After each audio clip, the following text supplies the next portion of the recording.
मित्रांनो, कंपाऊंडिंगची पॉवर तुम्हाला माहित आहे का? चला आज त्यावरती एक गोष्ट मी तुम्हाला सांगतो। ही गोष्ट आहे एक राजा आणि त्या गावामधला एक भिक्षू। गोष्ट खूप इंटरेस्टिंग होणार आहे, शेवटपर्यंत बघा। राजा एक दिवस चेस खेळत होता प्रधानांसोबत। त्या दिवशी राजा खूप हॅपी होता।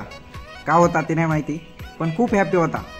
तर चेस खेळता खेळता एक भिक्षू त्या ठिकाणी आला आणि राजाने त्याला बघितलं।